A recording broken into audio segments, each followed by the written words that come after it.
윤석열 전 대통령 취임 첫 해에 마련된 젊은 과학자들과의 대화 자리. 여러분들 중에서도 앞으로 많은 노벨상 수상자와 또 필즈상 수상자들이 나올 것으로 저는 기대하고 있습니다.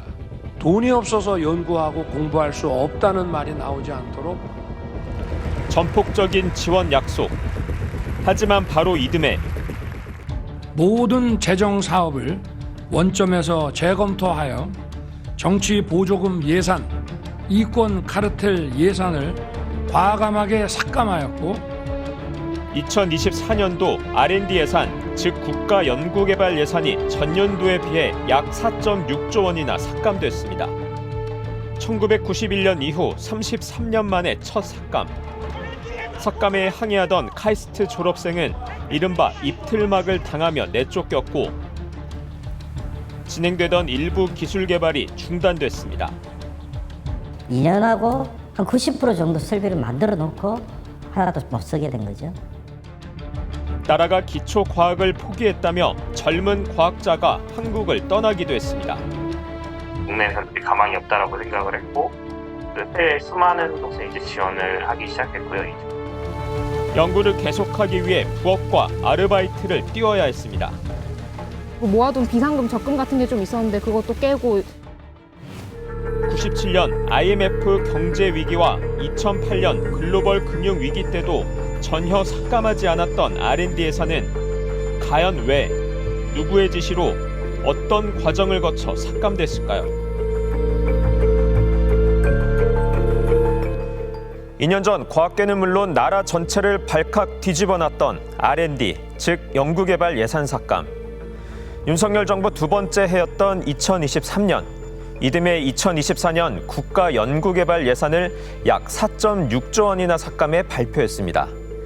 스트레이트는 최근 과학기술정보통신부가 예산 삭감 과정을 조사해 만든 진상조사 보고서를 단독 입수했습니다. 이 보고서에 따르면 당시 대통령실은 기초연구 전체에 대해 매우 부정적인 인식을 가지고 있었던 걸로 조사됐는데요. 당시 담당 부처의 반대를 억누르고 연구개발 예산 삭감이 강행된 과정을 자세히 취재했습니다. 지난 2023년 6월 열린 국가재정전략회의. 이날 과학기술정보통신부는 연구개발 예산 규모를 전년 대비 2%가량 증액한 25.4조 원으로 대통령에게 보고했습니다. 그런데 대통령의 반응. 효과 분석 없이 추진된 예산, 돈을 썼는데 아무런 효과도 나타나지 않은, 왜 썼는지 모르는 그런 예산, 이런 것들은 완전히 제로 베이스에서 재점검해야 됩니다. 연구개발 예산을 원점에서 재검토하라는 지시였습니다. 과학기술정보통신부의 진상조사 보고서에 따르면 2023년 6월 28일 윤석열 당시 대통령의 원점 재검토 지시가 나온 다음 날 기획재정부는 예산 요구안의 정책적 타당성 등을 원점에서 재검토해달라는 협조 공문을 각 부처에 발송했습니다. 과기정통부는 내부 논의를 거쳐 같은 해 7월 6일 당시 최상목 경제수석에게 수정된 연구개발 예산 배분안을 보고했습니다.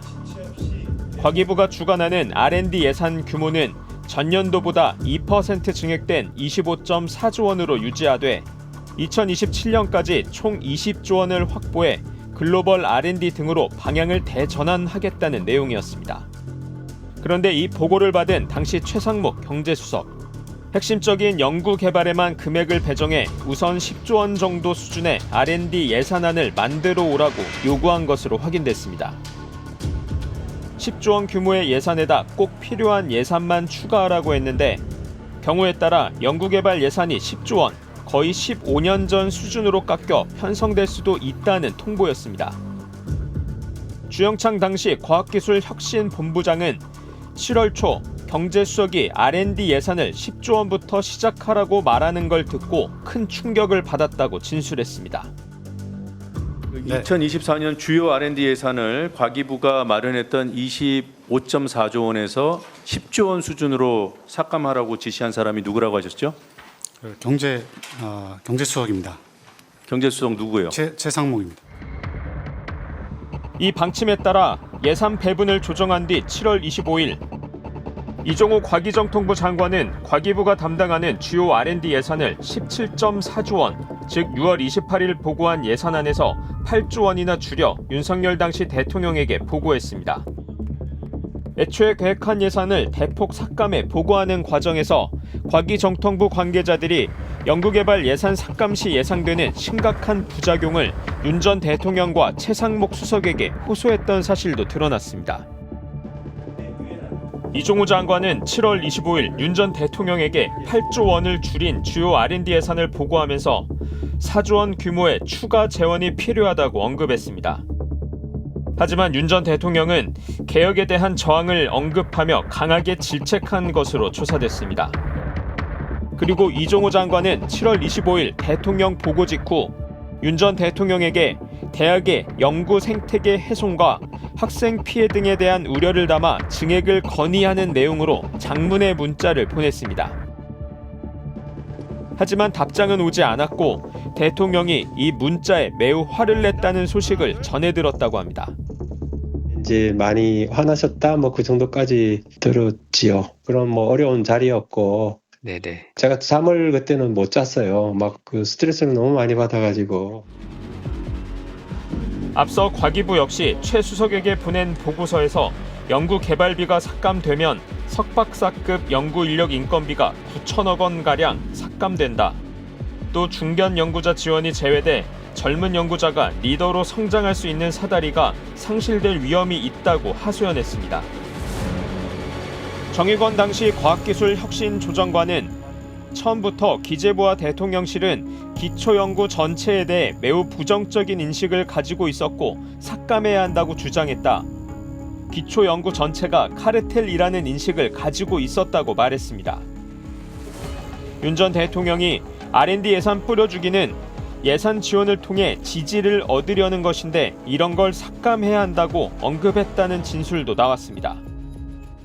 몇 차례 조정을 거쳐 최종적으로 과기정통부의 주요 R&D 예산은 최초 편성안보다 4조 원가량 삭감된 21.5조 원으로 결정됐고 다른 부처의 R&D 항목까지 합친 2024년도 전체 국가연구개발 예산은 전년도보다 약 4.6조 원 삭감된 26.5조 원으로 발표됐습니다. 윤석열 전 대통령과 대통령실은 도대체 왜 과학기술부의 호소를 무시하고 R&D 예산 삭감을 밀어붙였을까? 이 무렵 윤 전 대통령은 사회 각계에 퍼져 있는 이권 카르텔을 타파하겠다는 발언을 반복적으로 했습니다. 자기들만의 카르텔을 구축해서 이권을 나눠 먹는 구조는 철저히 타파해야 합니다.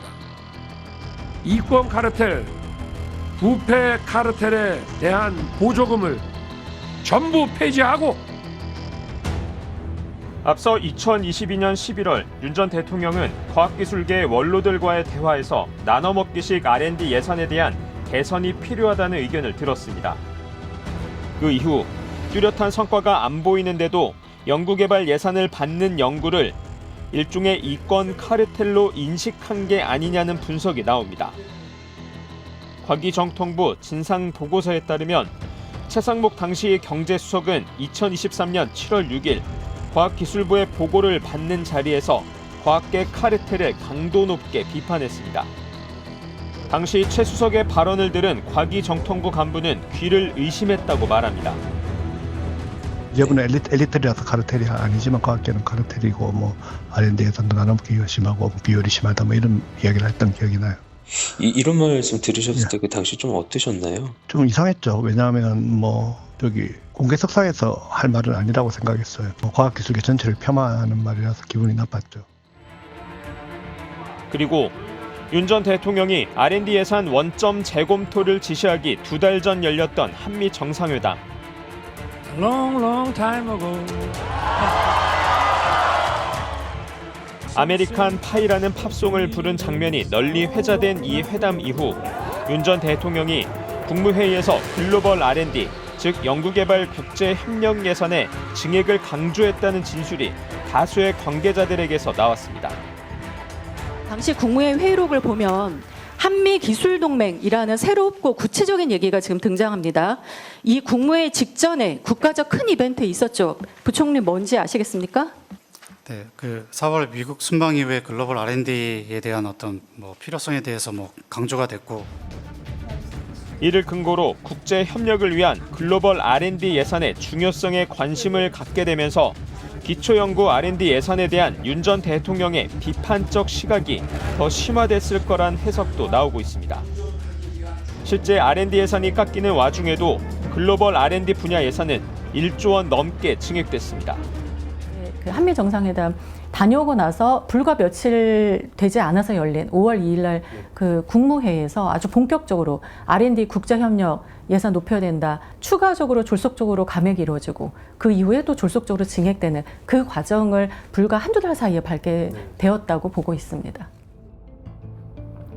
스트레이트는 당시 예산 삭감 과정을 주도한 것으로 지목된 최상목 당시 경제수석의 해명을 듣기 위해 여러 차례 연락했지만 연락을 받지 않았습니다.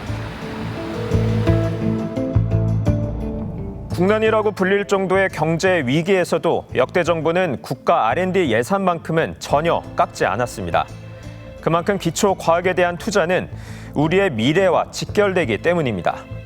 2024년 예산이 과학계와의 충분한 소통 없이 일방적으로 삭감된 결과 진행 중이던 일부 연구와 기술 개발은 중단됐고 젊은 연구자들은 일자리를 잃었습니다. 다행히 2025년과 2026년도 연구개발 예산은 다시 증액됐습니다. 하지만 아직도 연구 현장 곳곳에는 예산 삭감 당시의 충격이 그대로 남아 있었습니다. 왕복 2차로의 한 도로.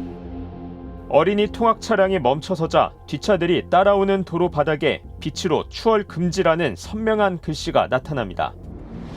그리고 중앙선 넘어 반대편 진행 차선을 향해서는 일시 정지라는 문구가 표시됩니다. 어린이 통학버스 안전도를 획기적으로 높이기 위한 시스템입니다. 버스 내부는 허리만 잡아주던 2점식 안전벨트를 몸 전체를 잡아주는 3점식으로 바꿨고 운전석에서 안 보이는 사각지대를 없애주는 360도 카메라와 실시간 위치 알림 서비스도 장착됐습니다. 어린이 통학 차량 사고가 잇따르자 지난 2022년부터 국토부 산하기관과 관련 기업들이 함께 개발했던 어린이 통학버스 안전연구 사업입니다. 하지만 연구 3년 차였던 2024년도 예산이 약 90%나 싹둑 잘려나갔습니다. 완성을 코앞에 두고 사업은 전면 중단됐습니다. 담당자들도 현장을 떠나면서 이 사업은 다시 복원되지 못했습니다. 우주 중력파를 연구하는 천체 물리학자 박찬 연구원. 2년 전 그는 국책 연구기관인 기초과학연구원 소속으로 관련 연구를 진행하고 있었습니다. 하지만 2024년도 R&D 예산 삭감이 결정되면서 기초과학연구원은 박 연구원과의 계약을 연장하지 않았습니다. 일자리를 잃게 되자 적극적으로 해외 일자리를 알아봤고 자신에게 좋은 조건을 제시한 중국의 국책연구소에 취직해 일하고 있습니다. 국내에서는 가망이 없다라고 생각을 했고, 네. 해외 수많은 곳에 이제 지원을 하기 시작했고요. 2023년 말쯤에 이제 중국에서 오퍼가 돼서 인터뷰를 받고 이제 오퍼를 받아서 이제 중국으로 오는 것을 이제 결심하게 됐습니다. 자신이 해왔던 연구를 계속할 수 있는 자리였기에 불가피한 선택이었다고 합니다. 하루아침에 그 몇십몇 년 연구했던 연구를 포기하고 다른 분야로 가는 것 자체가 너무나도 안타까웠습니다. 다시 그 분야의 연구자를 확보하려면 최소 5년에서 10년이 더 걸리는 일입니다. 2년 전 연구개발 예산 삭감으로 인해 젊은 과학자를 지원하는 신진 연구자 지원 사업도 곳곳에서 중단됐습니다. 카이스트 석사 과정 2년 차인 양지수 씨. 석사 과정을 시작하던 시점에 생활 지원금이 대폭 줄어들면서 자신은 물론 동료들 대부분 생활고에 시달렸다고 합니다. 주변에 아르바이트 구한 사람 많았고요. 연구 이외에 무슨 일을 해가지고 돈을 좀 충당하는 게 좀 자연스러워진 그런 느낌이 있었습니다. 사실 저도 이제 좀 힘들어가지고 교내 근로장학 되게 열심히 알아봤었고. 지금도 앞으로 안정적으로 연구 기회를 잡을 수 있을지 불안감이 크다고 합니다. 새로운 연구를 따내기가 너무 힘들어진 거죠. 그리고 뭔가 하나를 시작하더라도 이게 다음 연도에도 지속이 되겠다, 다음 연도에도 예산을 똑같이 받아서 할 수 있겠다라는 보장이 없어지니까. 진행 중이던 연구 프로젝트도 속속 중단됐습니다.